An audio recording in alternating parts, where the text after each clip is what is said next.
Azimio! Azimio! Azimio! I was not yet ready to make a public speech, but this happened to be one of those occasions when I must say something. I was told, the governor told me that today was the swearing in Mombasa, and as you know, I've been out of the country. I went to recuperate in the Spice Island of Zanzibar. I took my wife and children and grandchildren also to go and heal out of the shock that they got as a family. So we came this morning from the Spice Island of Zanzibar and arrived here slightly later so that we were not able to be with you at the swearing-in ceremony. But here I now am. First, I want to congratulate our younger brother, Abdul Samad Sharif Nasir, for convincingly winning the gubernatorial seat of Mombasa County. As you know, this was held later. It was deliberately left behind here and Kakamega, like our lawyers said in the court, so that they could have a trial after the rigging of the presidential elections. But the people of Mombasa showed clearly that they are truly Azimio and voted overwhelmingly for our candidate. This is the pride that we have, people as Azimio family. And the same thing happened also in Kakamega. So I want to thank the people of Mombasa for standing steady and firm with Azimio in the subsequent elections which was held here in Mombasa and Kakamega. We have an agenda for devolution. Devolution is the most important feature of our 2010 Constitution because it has removed a lot of power from the center down to the counties. It has empowered the people. And if used more effectively, it can help to revolutionize development in our counties. Therefore, we are going to rely on our governors to show the way that this is the Azimio way of doing things in their counties.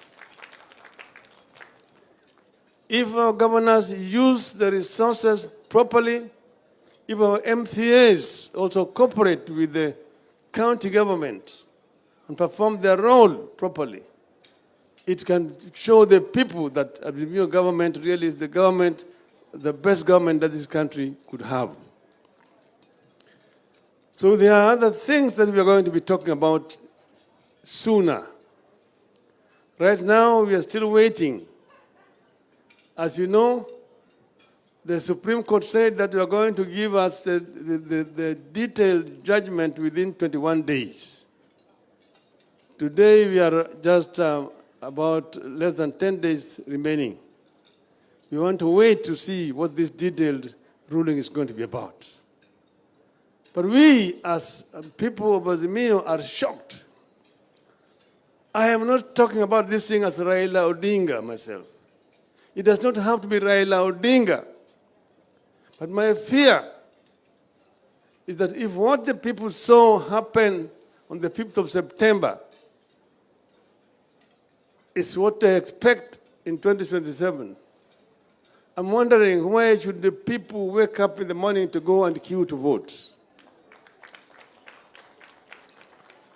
Why should women, the elderly, the disabled queue for so many hours to cast their votes, when at the end of the day, it is a mercenary from Venezuela called Mr. Jose Kamago, who eventually decides who becomes the president of this country. Why would the people waste their time? Mamluki wanakuja kutoka Venezuela na wao ndio wanapiga kura. Alafu unaonyesha mahakama ile ndio sahihi ya bwana Josea Magu. Hii mashine ilitoa kura sahihi kule Mount Elgon. Dakika 8 baadaye imetoa kura kule Nyeri. Inawezekanaje? Mahakama inasema hiyo si hoja. Haya si hoja. Shame on the judiciary of this country. And I see them protesting and trying to give threats and people. We will talk.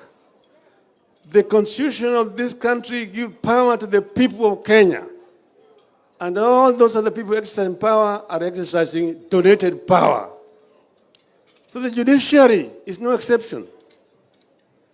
If they become rogue, we have power as the people of this country to reform them and send them home. We can lead a 1 million march to the judiciary to say, "Kwendeni nyumbani." And they would have no choice but to go home.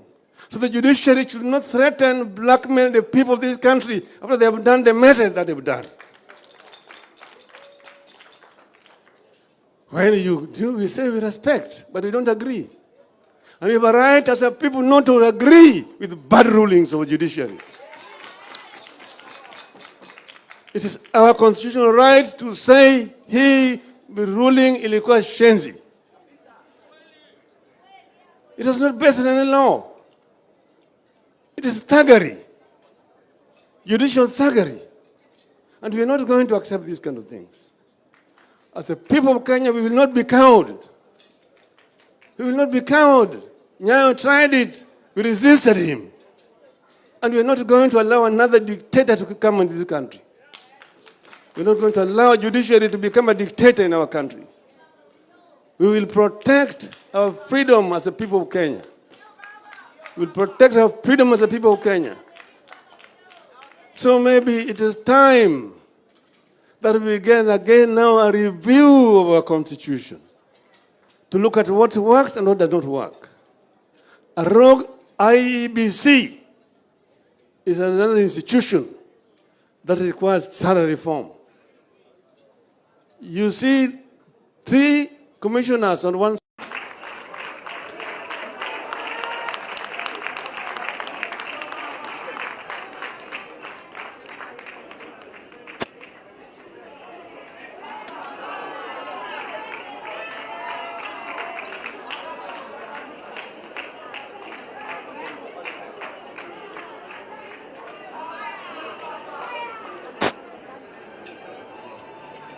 Asante sana baba.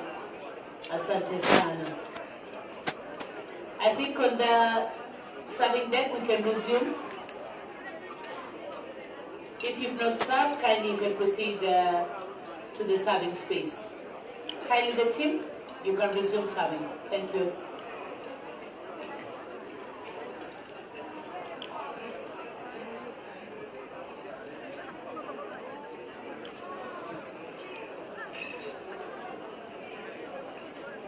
Mombasa hoye! Baba hoye! Baba alikuwa Zanzibar, tukamwongezea karafuu na mambo mengine, na muona amerudi leo fully charged. Sasa mimi nimepewa nafasi hii ya kutoa vote of thanks, na kabla sijatoa vote of thanks nataka congratulate ndugu yangu Abdul Samad Sharif Nasir kwa kuchaguliwa governor.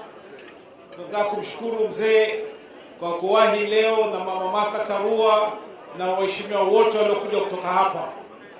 Na kumalizia, ndugu yangu Abdul Samad, sisi tutakuwa nyuma yako na tutafanya kazi na wewe, na inshallah Mwenyezi Mungu atatuletea maendeleo na mafanikio, na sisi sote tuwe watu wa moja.